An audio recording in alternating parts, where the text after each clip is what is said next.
Bell choir? Dude, Bell Choir? You're going to miss PAX Unplugged. No. That's fucking just Jen Bell saying. Choir. No, that's Jen saying things. She's trying to... No. Hello and welcome to the Game Brew Podcast, episode 014 on September 29th, 2017. I am your host, Ian Richard, and I'm here this week with Dan Rotz. Hi. Will Shell. Hello. And Chris Wrights. Yeah. In our first segment today, we'll discuss the practice and importance of designing your gaming environment. And in the second half of the show, we'll discuss the segment we're calling The Preferred Protagonist. But first, it's time for beer. Chris, tell us about what we're doing for beers this week, buddy. My glass is too big. I have to pour another one into it. Hold on. That's a proper German Stein there. Perfect for this week's theme. You may or may not know, right now is Oktoberfest. I think we'll have this released on the last day of Oktoberfest. That was the worst pour. I was trying to get... I was pouring for sound, not looks for terrible. No, that looks awful. I was pouring for sound. I was trying to get a lot of noise to come out of it. That's why there's so much... There you go. Look at Dan. Dan did it the proper way. Good job, Dan. Well done. All right, moving the fuck on. Indeed, yes. So we all picked our favorite Oktoberfest-style beers. That's usually a Marzen-style beer. My choice this week... What? Marzen. Yeah, Marzen. Marzen. Marzen. Oh, god damn it. Like marzipan. Marzen. All right, carry on. For myself, I picked Dogtoberfest from Flying Dog. It's a brewery from Maryland, and it's pretty tasty. What did you guys pick? So we're doing like a grab bag thing. So I got the Einger Privatbrauerei Oktoberfest Märzen, which is a beer that is brewed in Germany, in Eying, Germany, and it's delicious. It's really, really fabulous. Ian, I want to say your pronunciation is just on point with all of those words. Those were... Are you fluent? I didn't know you speak German. I took some German stuff in my time. Du hast. Okay. Well, what'd you get? I got old trusty. I got Sam Adams Oktoberfest because every year, like clockwork, I stock the fridge with it. And it is from a little brewery called Sam Adams, which because, Sam Adams, German hero, champion. Sam Adams was a founding father of the United States. He was a strong opponent of British taxation. I feel quite certain that the Germans don't like the British. He helped formulate resistance to the Stamp Act, and he played a vital role in organizing the Boston Tea Party, in which they dumped tea into the ocean because it was not beer. Yes, that's exactly why they did it. A little known fact. Yeah. Wait. That's the real history? Are we actually learning facts on the Game Brew? Hold on. Wait, I don't understand. They dumped the tea into the harbor because they opened a keg and they were like, fuck this tea. And then they poured it in the ocean? They were upset that it wasn't beer because what are you going to do with tea? So they dumped it into the harbor. And we're hoping that it might ferment, I guess. Maybe. And turn into beer? It's like opening socks for Christmas. You put them in the drawer, and there they go. And one of them disappears. It wasn't an N64, so you put it in the drawer. That's the only time I get socks, though. Like, I don't buy myself socks. I like every Christmas. I'm like, come on, socks. Socks. That's a real thing. I'm there with Dan. If I didn't have that yearly sock infusion, I'd be running around barefoot like the people who live next door to Will in a trailer. Oddly enough, that's a new tea flavor, sock infusion. Sock infusion. Salty. Dan, what are you drinking? I am drinking a Downingtown classic, the Victory Fest beer, their Oktoberfest brew that they do. It's good. It's a Marzen. I wouldn't say I'm blown away by it, but it's a nice, easy drinking beer. It's a Marzen, so German malts, all that kind of stuff. Well, 5. and I think that's the common thread, is that they're all very easy drinking beers that have a lot of good flavor, got good maltiness to them. And not a lot of bitterness. Yeah, you can just, and like they're a little bit sweet, and you can just drink them forever, for days. Can't And that's drink like 'em the whole forever. point. You know? I wish I had a pretzel right now. Is what I really want. With some mustard, maybe some schnitzel. Oh my god, schnitzel. All right, so what have we all been up to this week? I know, like I've been getting into some shit this week. Yeah. So can I start? Can I You can be first You this can. week? Dude, Oh my God. you. Thank you. I was bigly playing Salt and Sanctuary this week.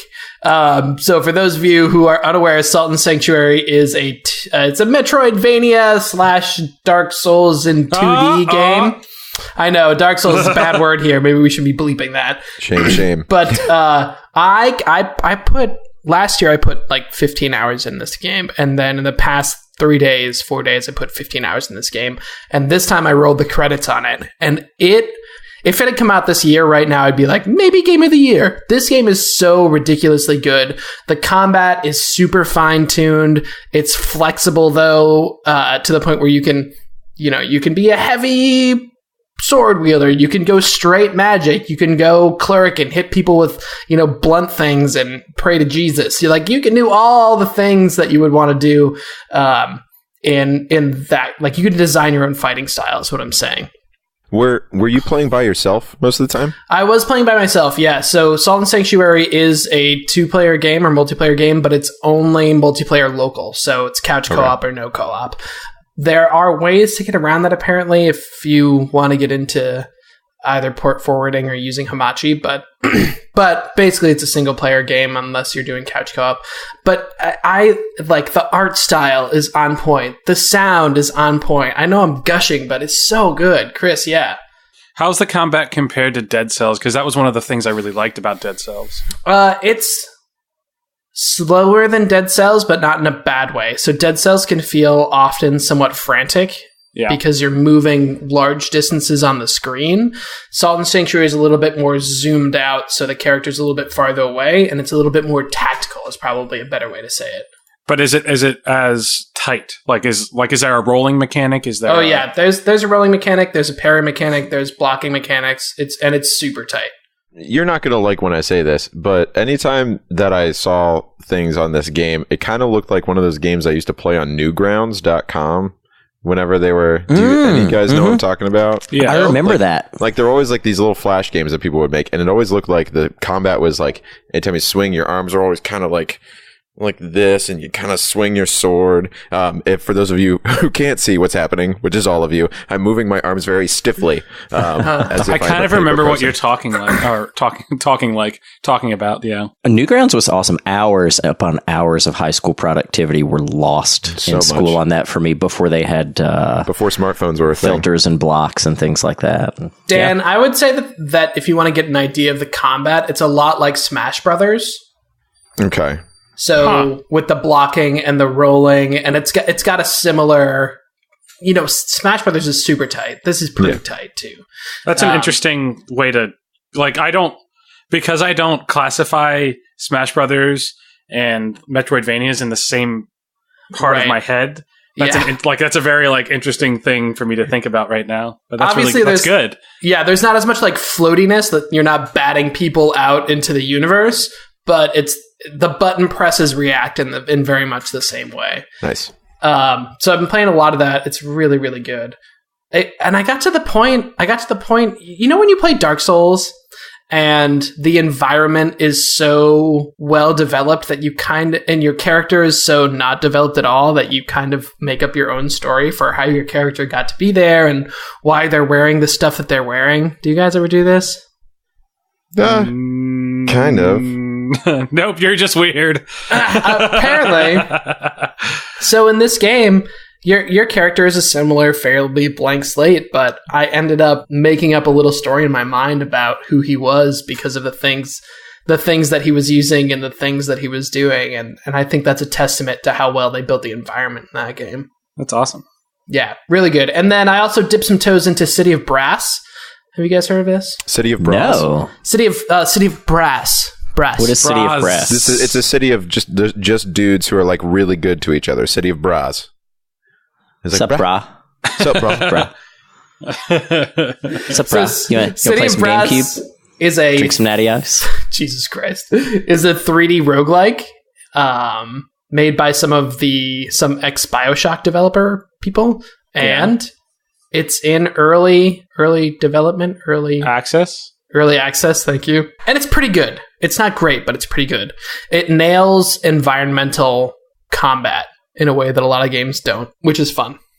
Yeah, I'm looking at a video of it. I'm really digging like the stuff you can do as far as push people into traps and use your rope to like swing on shit, and yeah, that looks pretty neat. The game, what I love about it is that the combat is interesting because just hitting people with your sword or your whip is the least efficient way to kill anything. And really, like, pulling their leg out from under them so that they fall into a pit, or pushing them into a spike trap, or disarming their sword with your whip and then pushing them somewhere is always way more efficient than just attacking them with their sword, which is a cool, kind of fun, adventure-y take on combat. That's really, really nice. Yeah, that looks neat.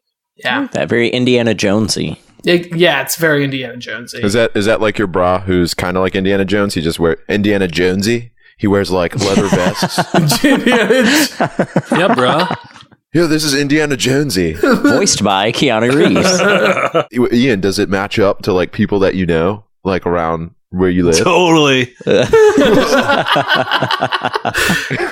There is some of that happens. Dan, what have you been doing? I was busy, but because our favorite game purchasing avenue was having a sale and it was free, I got Psychonauts whenever we told everyone to download it.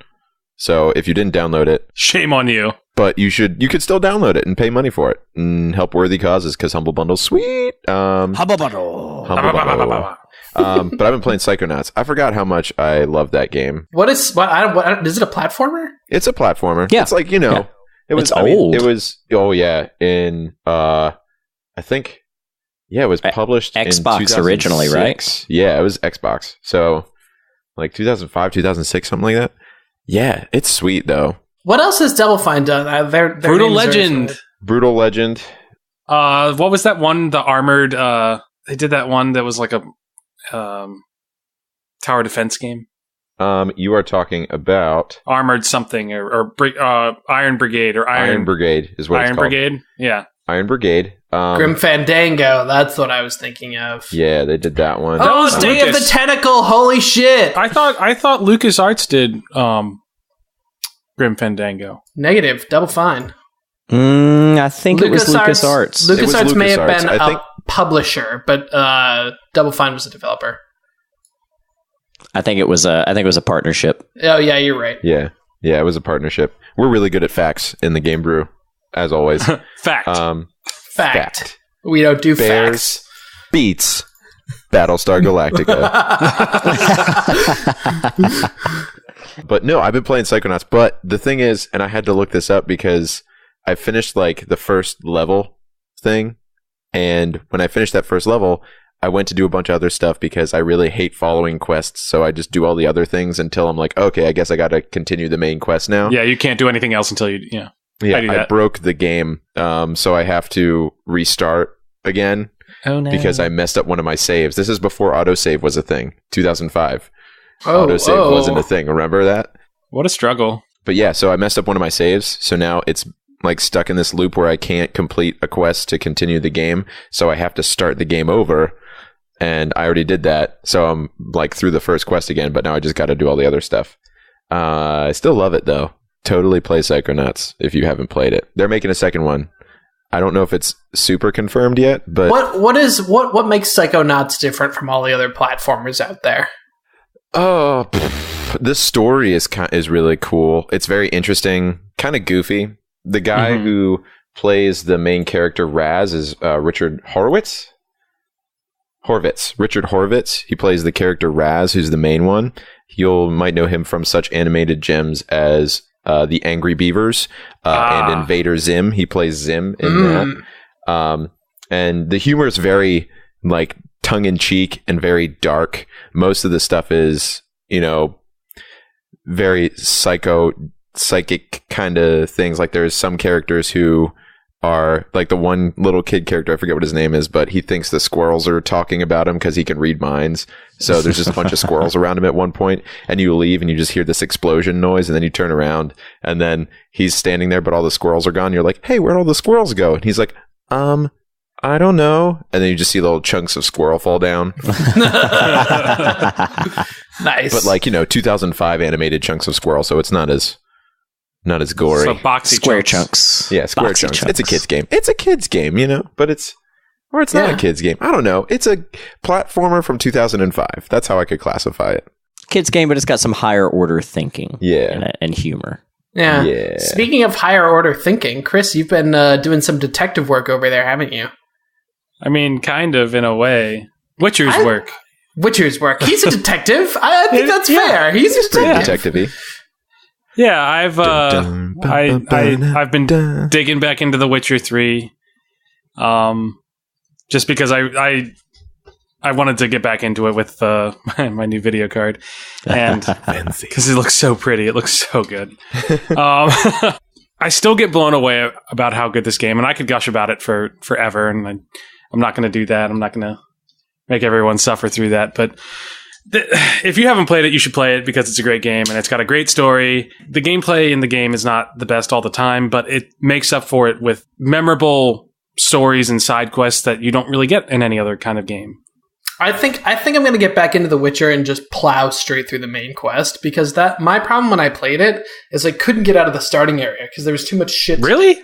Yeah, I mean, there's a lot of shit, but like I enjoy that shit. I guess for me, like I love that shit too. But then I spent 8 hours in the starting area and got 3 main quests, and I was like, ugh. That means you have so much time to spend in it. Like it's such a great world that they created. So I haven't played. I own The Witcher 1 and 2, but I haven't really played much of them. Do I need to play those before I dive into The Witcher 3? They made it very much so that you only have to play The Witcher 3. Okay. You would, if you wanted to do them in order. It would be nice for you to be able to make all your decisions, and they would all carry over to The Witcher 3, which would be cool. Yeah. I mean, and it is Will. He did play all of the Mass Effect games in a row. It's true. So quite quickly. What it's different in these games is that the combat is not the most satisfying all the time. Whereas I felt like in Mass Effect, the combat was pretty good, particularly starting in the second game. The first game didn't have the best combat. But yeah, didn't Alex say he was playing The Witcher and he just was like, I can't. He was struggling with parts of it, but like I think that was also he hasn't played a lot of games like that. That's true. You don't shoot basketballs in The Witcher 3. No. Wait, do you? I don't know. I haven't done all of There the quests. probably is a place in The Witcher 3 where you can play hoops. Or like cabbage ball or something. Cabbage ball. Cabbage yeah, ball. That's right. Well, this isn't Skyrim, so let's not get ridiculous with the cabbage. Will, give us the update on Destiny 2, man. Oh, God, it's so good. It's so good. The campaign, superb. The campaign was like filet mignon, perfectly cooked. Perfectly cooked, but you don't get a whole lot of it. You don't. It's a quick campaign. You can get through it pretty quickly. If you're serious about what you're doing, you could sit down and knock it out in a day easily.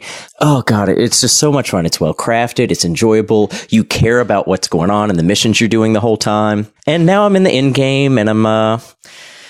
So now the real game begins, and I'm just grinding. You seem like more the PvP type when you get to the end of a game like this. A lot of people would go straight to do the raid, but not Will Shell. Will Shell was born in Call of Duty and bathed in CSGO. CSGO, that's well, right. you know, it's funny. I actually have not done the first Crucible yet. I'm trying to up my light level. I'm only up to like 218 right now, so I'm not that high. But every time I sit down to play, I get 2 or 3 more. And it's like 275 or something, right? I've heard 280. You need, so they've got the first raid set up like in 3 chunks. There's a 260, a 270, and a 280 chunk. And you can apparently complete chunks independently of one another. So I'm just going to work up until I can do all 3 at once. And I was talking to somebody the other day that spent like 10 hours going through it because they were with a team that not everyone knew what they were doing and wasn't experienced with it. So I'm really excited about that. I'm told that Bungie does in-game content really, really well. So I'm super excited to grind my way up to that. And are you excited to do it again in October? whenever you have to buy it on PC, so you can play with all of us. I am totally stoked to do it with a keyboard and mouse, and I'm only playing my Warlock on der Xbox, and on Das PC, I am, since it's Oktoberfest, German language here, and on Das PC, I'm going to play, I don't know, whatever, and just kind of have some fun with you guys. So yeah, I'm totally ready for it. Oh, that's a good question. What do you think you're going to play, guys, whenever we do this? I'm probably going to roll a Titan. Yeah, Chris needs to roll a Titan. Hunter for me, then. Will can't go Warlock, so I guess that would make Dan Hunter. Wait, can fire teams only been 3 people? No. No. It depends on what you're doing. I think raids are 6 and strikes right now are 4. You have to have 6 for a raid. I want to say that strikes are 4. I could be wrong about that. Yeah, we'll have to find 2 other people to play raids with us. Hey, send an email to the Game Brew if you want to play raids with us when we get Destiny 2 on PC. Woo! Totally. We'll invite you. Totally. No, seriously, we'll invite you. We'll need more friends. We don't have that many. We need friends. We miss Alex because he's not here. Yeah. He was like the 5th one. We scared off Christine. Oh. So. Maybe one day she'll be back. No, she'll be back. I'm so lonely. All right, well, let's go ahead and talk about our first segment here. We're calling this segment Designing Your Gaming Environment. So this is all about what you do to make your personal gaming space comfortable. And I'm bad at this, but someone who I've always had a deep envy of their personal gaming space is Chris Wrights, because Chris Wrights knows how to do a game launch right. If you'll recall, when Fallout 4 came out, not only did he buy the game on multiple platforms, but he also got the the Pip-Boy for his arm, so he could put a phone in there. Edition. And he's got those bobbleheads, and so you're good at making the space that you're in designed to you. I really like to, create my space as far really fit the theme of the game. Like I have behind me on my shelf, behind my computer, I have a bunch of just game stuff like Overwatch and Fallout and lots of Witcher stuff. And especially for game releases that I'm really into, like for Fallout 4, I was up all night. So I had food available for me, and I had beer next to me, and I was just everything I needed was in my space. It wasn't too far from me, so I didn't really have to move. I'm picturing the episode of South Park with World of Warcraft. Just Doritos everywhere. Bring the bucket. Doritos and Mountain Dew.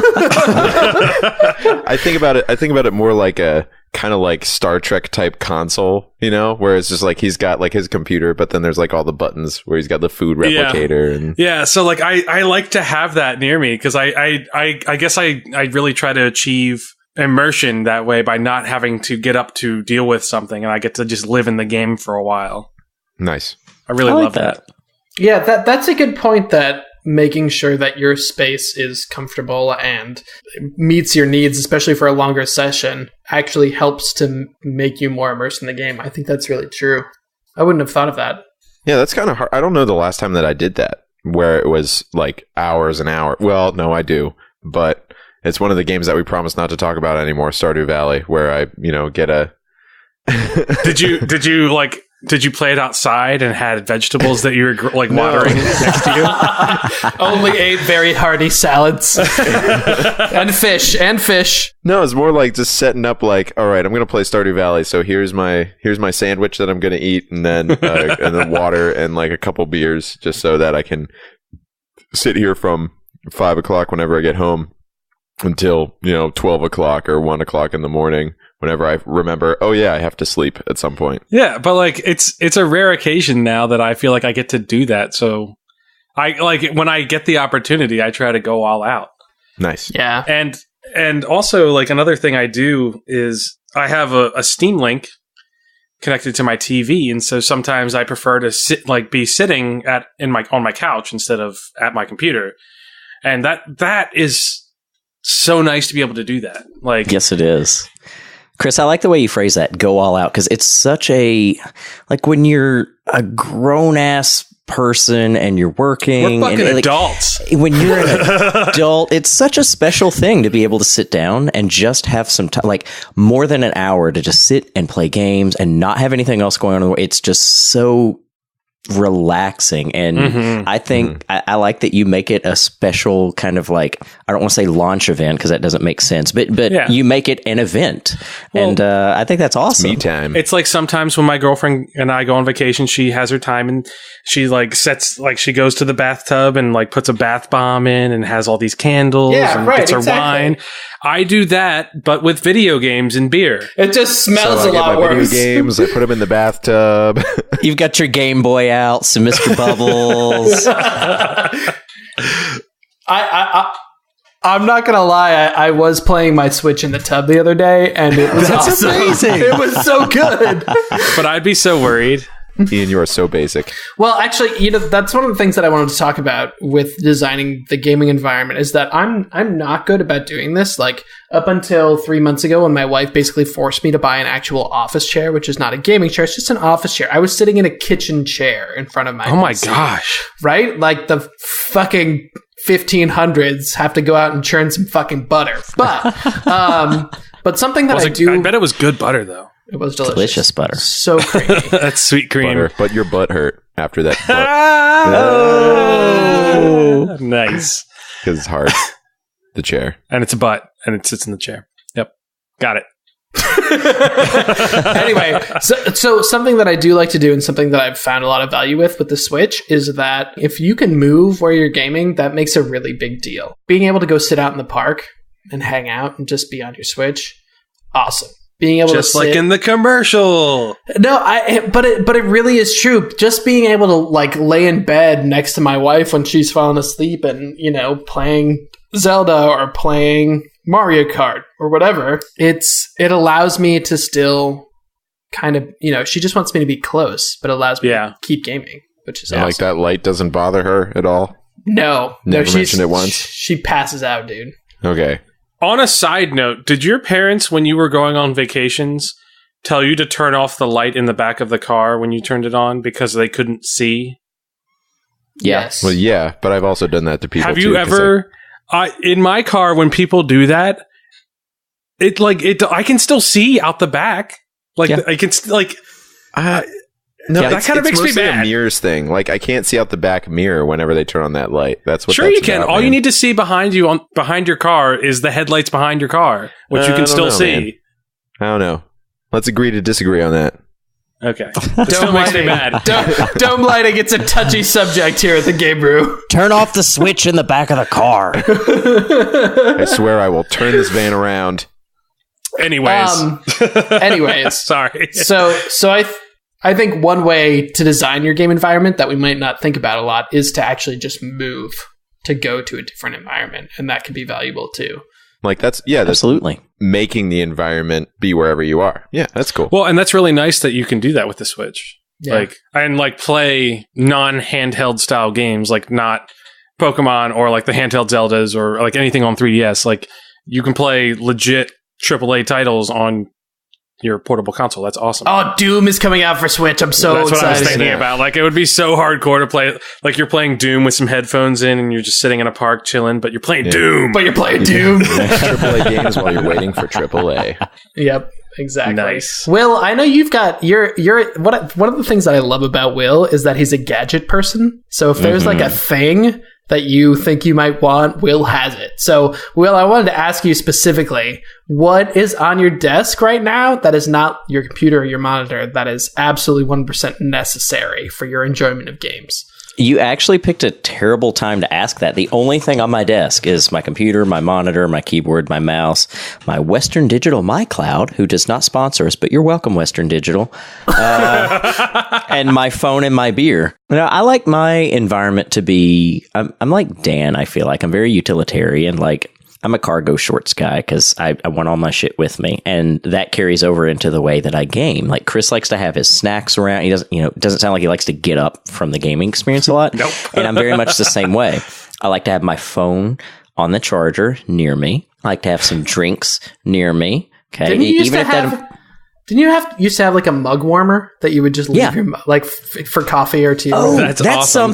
That's something I have on my desk. It's right here. I have my mug warmer right here, so that if I'm drinking coffee or playing or drinking tea or something, I can keep it warm for long gaming sessions. And that's awesome. That's something that used to really frustrate me is if I was drinking coffee or tea, it was getting cold like 45 minutes into my gaming session. It was really disappointing. And I like a warm beverage. My problem with that was like I would make it and then I would have to get up to get it. And then when I came back, I would put it down and it'd be like, ooh, too hot. And then I would wait 45 minutes or an forget hour, about it. And then it'd be fucking cold. The mug warmer is perfect. It keeps it at the perfect temperature.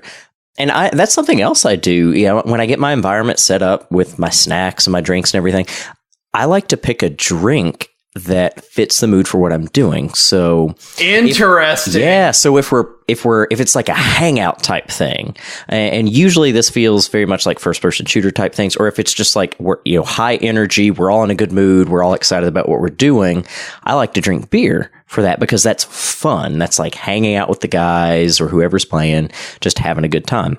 Cracking some cold ones with the boys. Yeah, if I'm on my own or if it's a more like laid back session, everybody's just kind of subdued. It's late at night. I like tea. I like hot tea. And I have my Saturday and or Sunday morning routine, which I actually picked from you, Ian. Coffee. Hot coffee in the morning for a good 2-hour gaming session. Nice. So that's what I like all my stuff near me. And yeah. Oh, and lighting's a big thing for me. I like the lights off. Your lights are on right now. Well, I'm not playing a game. Do you guys like to have like RGB lights behind your shit, or do you do any of that? Or No. My keyboard lights up, but not very reliably. Oh, I actually don't now, like I'm gonna that. change it. I can't stand that. you can't stand RGB? No, I get pissed off. I have tape over my Xbox controller because the damn light is so bright, it detracts from what I'm looking at on the screen in a dark room. It's probably because you're playing in a dark room. Maybe if you played with some lights on. I like also, my your images eyes would to be pop. better. You're killing your eyes by having it like these bright lights in this dark room. I think there's something about if you have lights behind your monitor, it's better for your eyes because it's not such a big contrast. Yeah, I it don't doesn't care. destroy your retinas. I don't care. Interesting. Will doesn't care. He I don't doesn't care. care. Will doesn't give a fuck. Dan, do you do anything special, fancy for your environment? Aside from always having a meowing cat around, that seems like your go-to. That's part of my environment, is constantly having a Samson who is just always mad that I'm not giving Playing him with attention. him. Yeah. I mean, I don't really even play with him. It's just that I'm not sitting down and he's not there to like just kind of like either lick parts of my arm that don't need licking or just be Well, clearly they do need licking. Clearly. A good licking. Anyway. Some parts of it need good licking. Sorry. Okay, but anyway, what I was saying was my gaming environment is pretty much, the things I need are here. It's also kind of minimalist.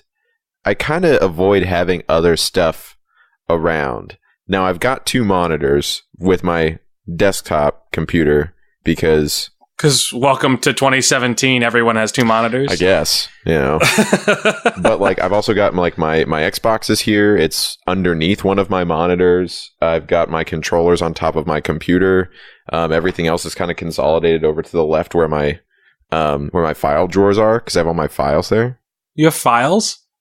What files do you have? Well, actually, what's really funny is that in my file drawers, there are a couple files, but mostly it's like extra parts for my computer and like my video game capture software and like controllers and stuff. Okay. So, Taxes, like, bill who has receipts, files? computer parts. But like even taxes, they're online. Like, why do you need them?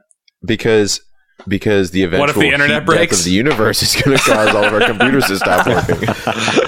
And I'm going to be like, and the American government's going to be like, I wish I had a copy of this. I wish I had my taxes right now. These cannibals are going to eat my skull unless I show them my tax forms. So I have a question that no one's answered yet. No one has said anything about this. Do you guys like to wear certain things or dress certain ways when you play games? Because I like to wear pajamas. I like to be totally comfy.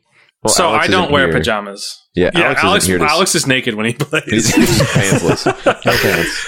No pants. I was going to say the only requirement for me is that I have to be wearing socks at all times. Or Really? What? Yeah, I don't know what weird. it is with me, but I like gaming, hate socks. Yeah, I doing haven't. whatever other things. If I'm not wearing socks, the rest of my body temperature is like my armpits like super sweat, weigh a lot, and my head is cold.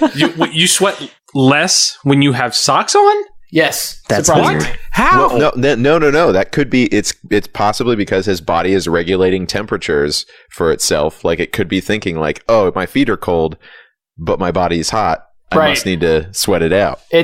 My body just thinks that my entire body is cold. And those are science facts from Professor Dan on the Game Brew. No, so the first thing I do when I get home is I take my pants off or my shorts off and throw on gym shorts. First thing I do, so I'm always in gym shorts. Right now, gym shorts. Yeah. I knew a guy Really? named Jim Shorts in high school. I don't like wearing shorts at all. Why? Wait, so you wear nothing or do you wear pants? I wear pants and socks all the time. How do you wear pants in California? It's so hot. I don't know. It's just more comfortable that way. I kind of wear whatever the hell I'm wearing. I mean, if it's a day where I've been wearing a button-down shirt and khakis, then I just kind of keep on the khakis and the button-down shirt. I don't. If you're coming straight from a gig, Dan, you're still wearing like your leather straps and your little choker ball. Do you just leave that on too? I mean, yeah. So it's hard to That took talk me to. a second It's hard to for talk to like you whatever guys and reason. Jimmy whenever we're playing PUBG. Because it's just like, hey, can someone give me a heads up on those guys over on the east? I'm like, Oh wow! I think we've gotten a little bit Keep off that track one in. here.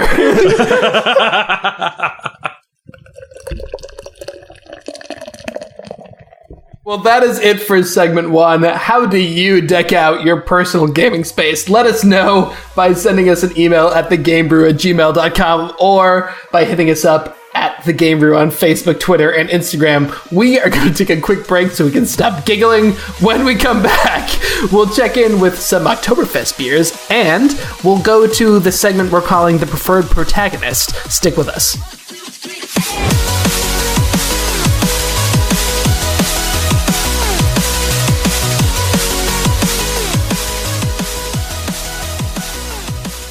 All right, Game Brew listeners, welcome back to the second half of our show. Today we're drinking Oktoberfest beers. How we doing with those beers, guys?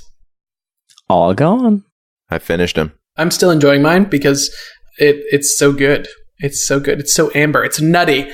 I think that's what I like about them the Malty. most. Is that there's Nutty. maltiness, there's nuttiness, and there's a little bit of sweetness. So there's a ton of flavor, but it's not heavy. I feel like it a doesn't lot of the, stay in your throat or like it doesn't Yeah. have like a bad aftertaste or anything. a lot of the times beers, it's either you're getting a ton of flavor and you kind of regret it because it's either super bitter or super alcoholic, or you're getting not a lot of flavor but it's drinkable. And these beers live in this happy, perfect medium. I agree.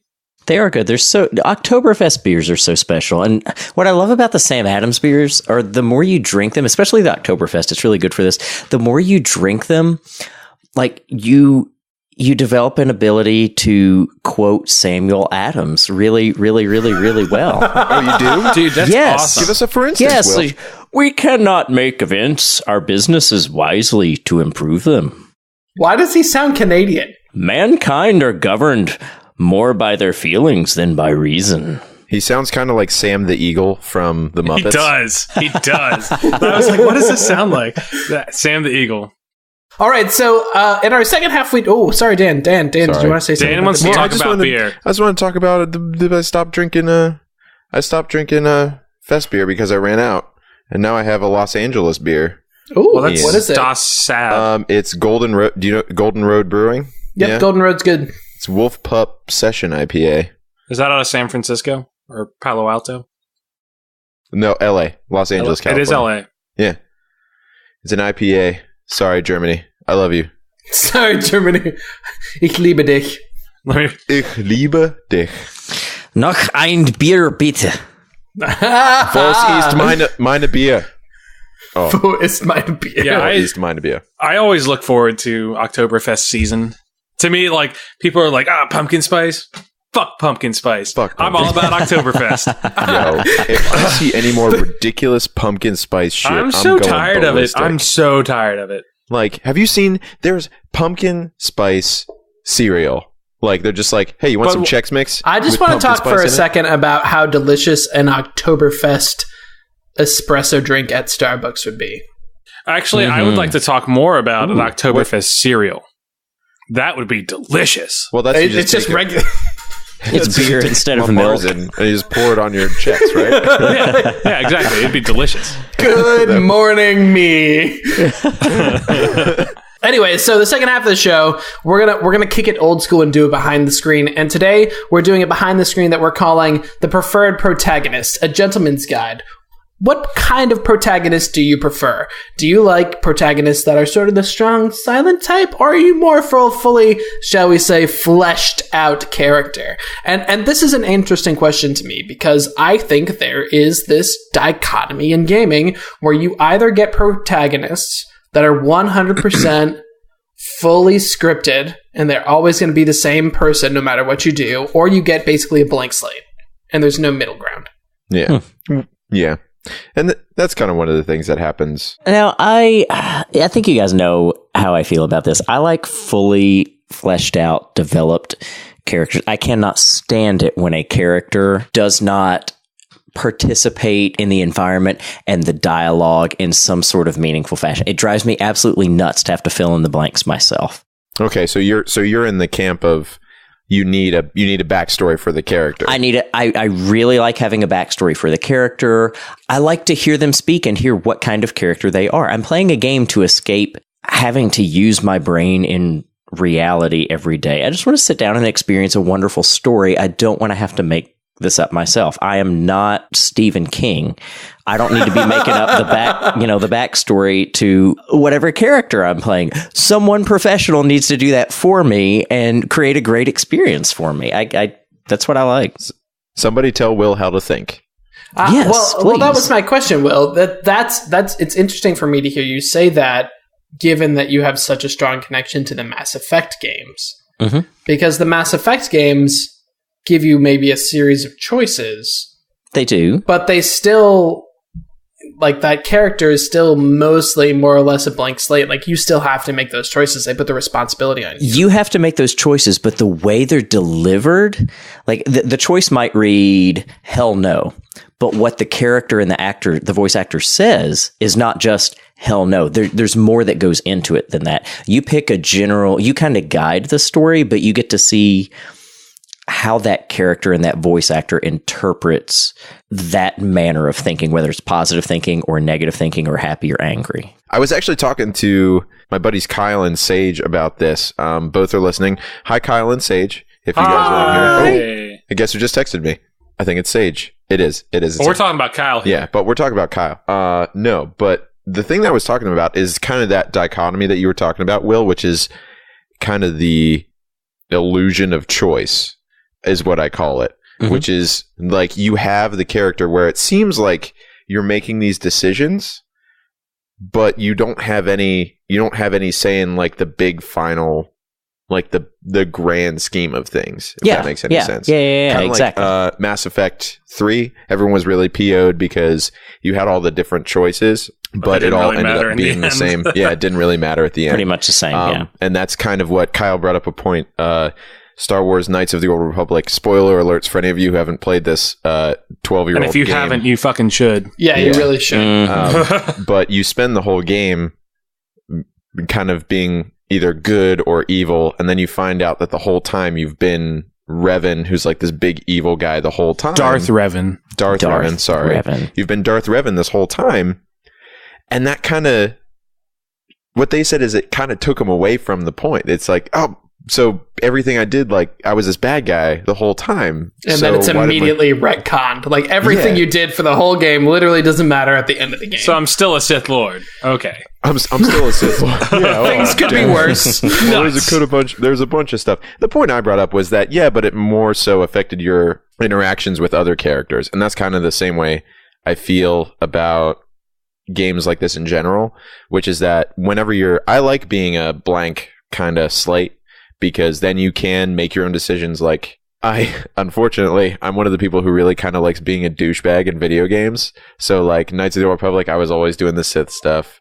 I was always doing all these other things that were like the bad way, just because I don't do that normally. I'm a pretty nice guy. Yeah. If you knew me in real life. You're okay. And if you don't know me in real life, take my word for it, damn it. Lots of hugs.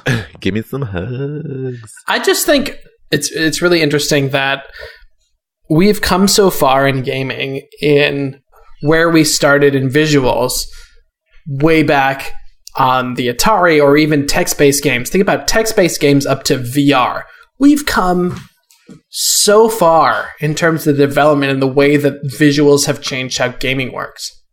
Some of the best stories in gaming, some of the best experiences, even now, are basically text adventures still. So if you think with about some action around them. Right. If you think about the Telltale games that do a great job of this, the delivery method is still basically the same. And I think that's because people are expecting when they turn on a video game to have a visual experience, to have an action-oriented experience.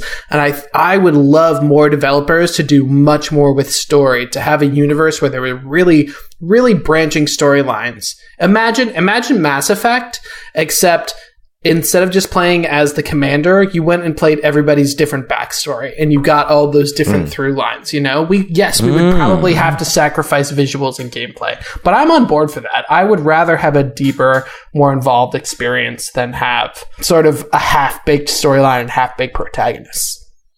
Ian, did you ever play Chrono Cross?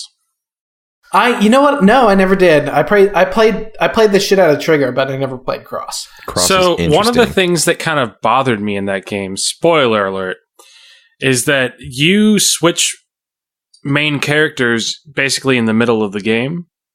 Yeah, dude, awesome. That bothers me, like, because if I'm investing time and development in like my emotional connection with a character, and then have to restart in the middle of the game to another character, that bothers me because I don't want to do that. Like, Chris, do you like Game of Thrones?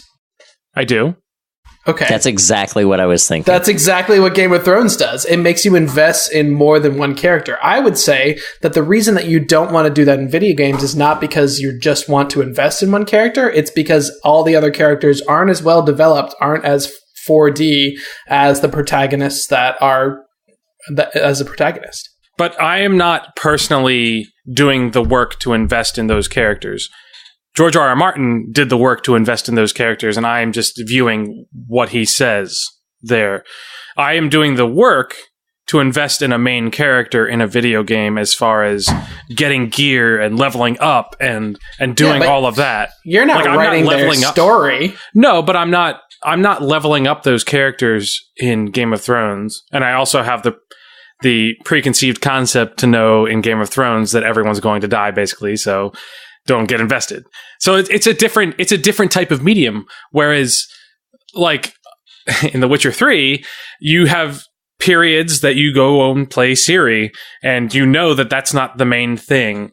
No, but you're right. That's okay. This is a great example. This is a great example because the reason that it's not as interesting to play Ciri is not because you haven't spent as much time with Ciri. You haven't. The reason that it's not as much fun to play Ciri is because she's not as well developed of a character as Geralt is. Geralt has this huge backstory. So does she. Like she does got a massive backstory. She does. She's the main. She's the main plot point in the game.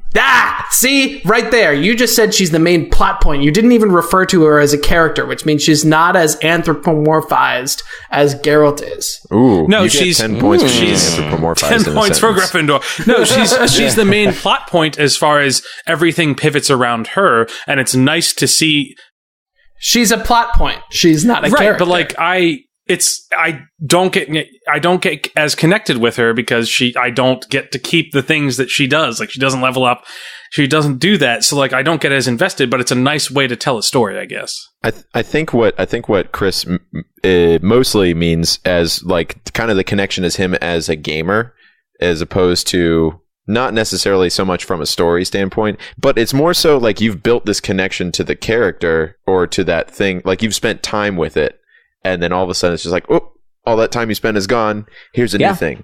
Yeah, I remember the first time I played Final Fantasy VII. Spoilers. I was going to talk about that. Eris, the death of Eris, nothing foreshadows that coming whatsoever. You can go through and you can spend hours getting her ultimate weapon, upping her limit breaks, everything, investing a lot of time in this very primary character in the game, huge focal point of the story up to that point, and she's just taken away. And I remember, like, I was sad on one hand, but I was all kinds of pissed off the first time I played that because I had spent hours into developing her, and for naught. Yeah, it just ends up like, oh, it's all gone. Another thing that I was thinking about with Final Fantasy VII is that whole kind of voiceless character kind of aspect where it starts out like you're like, oh yeah, here's Cloud Strife, who's not only has the most badass name in the whole world, but is that Chris is shaking his head like, you guys are dumb tools.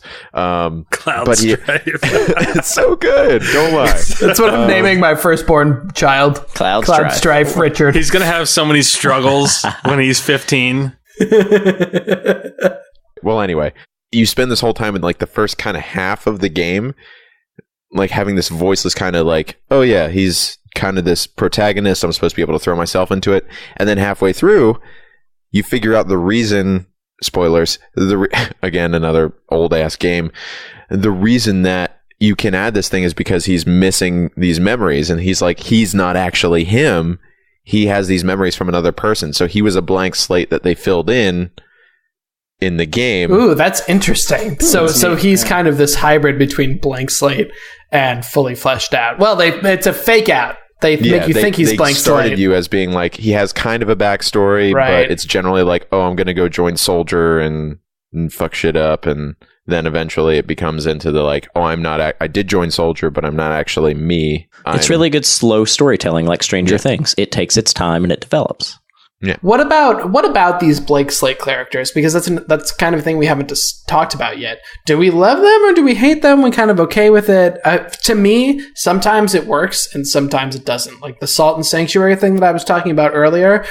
Everything else in the game allowed me to give my character a backstory and to make them feel like they were very personal to me. But there are a lot of games. I think Zelda is actually a pretty good example for me, at least, where blank slate characters lead me to not connect with them on an emotional level as much. Zelda Breath of the Wild is great, but I didn't really care about Zelda or Link. Zelda or Link? Link, sorry, excuse me. I always care about Zelda. Dude, bro, come on. She's blonde and pretty. I have no choice. Yeah, but she's a little annoying in that game. Whoa. Navi's annoying, if anybody. I think it depends on the type of game. In a story-driven game, I absolutely hate blank slate characters. And I would actually argue that Zelda, this is another discussion, is not a story-driven game. It's an adventure game. And it's okay to have a blank slate character in that because the whole point of that is not story. And blank slate characters are fine for that. They're totally fine. Agree with that? I don't know. It bugged me for some reason. I can't put a reason why, Chris. So what I was going to say with Dark Souls is that one of the reasons why a blank slate character works in that game is because the main character is not the main character that you play. The main character is the world that you're playing in, and that's why you get all of your information and details from the items in that game. And so that's why I think that works. One of the things that I noticed when I was playing, I picked up Mass Effect Andromeda, and I was starting to create a character, and I was like trying to try some customization things out. And I do this I did this in Fallout 4, and I did this in a lot of Elder Scrolls games. I kind of mess around with character creation every so often, and like some people get really into character creation, trying to create themselves or other people or whatever, and I don't. Like I usually mess around a lot of the time, and I end up just going with a default looking character. I go with the default looking character without hair, because then well, yeah, it makes you feel better, I guess, right? If you can add glasses to the character in the beginning of the game, I usually do that because it makes it me. Yeah, I have a quick question. Does anyone else, I know I do this, do any of the rest of you roll characters mostly as females or mostly as males? Male. I usually do males, yeah. I do male, but that's because like I'm kind of that blank slate person who wants it to be me. So I make it look as much like me as I possibly can. Like, do you spend a lot of time doing that? If I can do a character creation, I almost always make a female character. That's interesting. Why? Because I want to identify closely with the character. Yeah. I mean, I want to identify closely with the character too. I don't know. Maybe there's some like deep-seated Freudian thing where I just feel like it's easier for me to get to know females in general. So I like a female character is therefore more accessible to me for some reason. I've actually noticed that you do that. That's interesting. I just want to stick. I feel like, I guess it's just my id. It's the part of me, that ego part, that I just want it to be me. You know, whenever I jump into a game, I want it to be myself. So whenever I start playing, I want it to look like me so I can feel like it's me in GTA 5, slapping people around, you know? Yeah, and like I do feel that way, but at the same time, like I don't spend a lot of time in character creation. It's weird. Maybe because it's not about how the character looks. Maybe it's too much. Maybe it's like how it acts. That could be true. That's a good point. Yeah, it's more about the act and not the look of the character. That would definitely make sense. Well, Game Brew friends, how do you feel about protagonists? Are you the kind of person who likes to have the story told right at the beginning, or do you like to determine that story for yourself? Let us know by sending us an email to thegamebrew@gmail.com or by hitting us up at The Game Brew on Facebook, Twitter, and Instagram. We are going to go now to our Would You Rather segment, returning from last episode. Woo! Would you rather? Would you rather? Oh, God. Would And EDM. Solid. And we are going to start out with a couple of, one Would You Rather from a Game Brew listener. So, Meredith, if you're listening out there, these are from you. She sent us a couple good ones. Here we go. This one is for Will. Will. Yes. Would you rather hear the Waka Waka sounds from Pac-Man every time you move, or Oh, God. or would you rather only be able to speak in Mario catchphrases? That's so... Both of those are horrible. No, those are excellent. Dude. This is a really good one. Thank you, Meredith. Those are fucking awesome. I would rather... It would drive me nuts to hear Waka Waka everywhere I went. I would much rather speak in Mario catchphrases. Oh my God, are you serious? That So seriously anytime you go limits your upstairs, communication it's like, abilities. Don't shit on his opinion. That's his opinion. He That's can be my wrong, and it's opinion. fine. Every time you go upstairs, it goes boink, boink, boink, boink, boink, boink. He opens the door. It's a me. When you drink a beer. And that's fine. This one is for Chris because he's got a silky smooth voice. Ooh, Chris, yes. would you rather always sound like Conkers from Conker's Bad Fur Day? Oh. He's a squirrel. Or would you rather always sound like the Lich King? Ooh. Oh, I would always want to sound like the Lich King. I knew he was going to say that. No doubt. Fucking epic. Okay, here's the problem with the Lich King. Hungers. Hungers. Whenever I'm hungry. Here's the thing. Chris is hungry. Here's the thing with the Lich King, though, just to push back a little bit, is that I feel like... No, I'm good. You don't even have to... There's no argument. There's no argument. I want to sound like the Lich King. I'm good. Going through the drive-thru at Burger King. I'd like a number 9, please. No, I would just say Frostborn hungers, and it'd be good. It'd be great. They'd be like, So what do you want? Hunger for, sir, please. That's great. All right. Yeah, so what were you going to counter with? Never mind. Just forget it.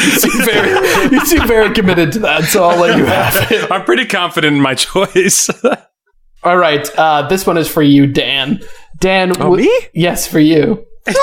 Would you rather be forced to use a 360p 30 hertz refresh rate monitor at all times, or be forced to use a trackball mouse at all times?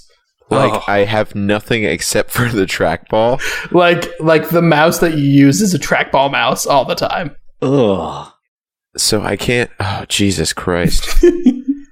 Please help me in this decision. I know what I would do. I would definitely go with the monitor. I don't know if I could use... I can't use... My thumbs don't work that well. Okay, You get used to it, dude.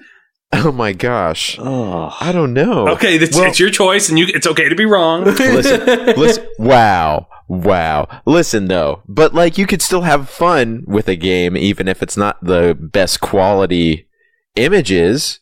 But like, if you can't effectively, like, okay. Are you trying to play CS:GO? No, you're not, because you hate it. I hate CS:GO. Yeah, you're so right. you don't. It's okay to have a trackball. No, but if you're playing a game that does use some things, imagine. Okay, let me give you this scenario. Imagine that you are trying to play Overwatch with a trackball mouse. Is that something that you could do? Well, to be fair, I rated in WoW with a trackpad on a laptop. So okay, but that's a trackpad. That's not a trackball. Trackballs have momentum. And also, you can tab target in WoW. So, all right, Ian, last one. Would you rather play only the demo of a game you love, or be able to play all of the game that you hate? I'm going to go with all of a game that you hate. Really? Yeah. Wow. Yeah. So you're very completionist then. Well, no, I just think like you like the satisfaction. If I was only playing a little bit of a game that I loved, that it would be even worse because it's just a tease, right? If I'm playing all of a game that I hate, then at least I can say I played it all, I understand it, I still hate it. It's just, it's a dumpster fire, but it's done. Hey, dumpster fires keep you warm, just saying. And smelly. But like, what if is it so the demo? Is it going to be a game that you can play over and like you can play like the first level of a game over and over, and you love it, or is it like you have 2 hours to play it and that's it? No, I think it's like demo. Like a demo would be like you could play the hour over and over. Like a demo but that would get super old. Yeah, I did that with Diablo 3, and it was very painful when they like pre-released the first. Do you remember those IDOS? Yeah. Demo discs that you could get. Yeah. Yep. I remember playing the first multiple Thief games. on that. Yeah, those were cool. That was also from Meredith. Meredith has really good would you rathers. That's awesome. Yeah, she needs to give us more because you're way more clever than us. And we will send you a game key. So, Game Brew listeners, if you have a would you rather that you'd like to hear read on the air, and you probably get a free game out of that, let us know. Send it along to us at thegamebrew@gmail.com, or hit us up on Facebook and on Twitter and on Instagram at The Game Brew. That's it for our show this week. Join us again for episode 015. And bye-bye for now, friends. 15. 15 Bye-bye. 015. Bye. Bye-bye. Now. Bye-bye. Bye-bye. Bye-bye. Bye-bye. Oh, bye-bye. Bye-bye now. Bye-bye. Bye-bye now. Bye-bye now. Get the fuck out of here.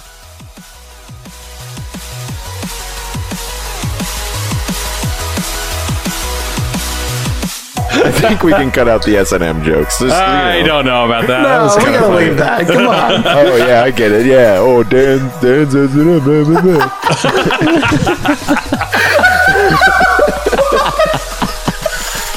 Oh, shit. Oh.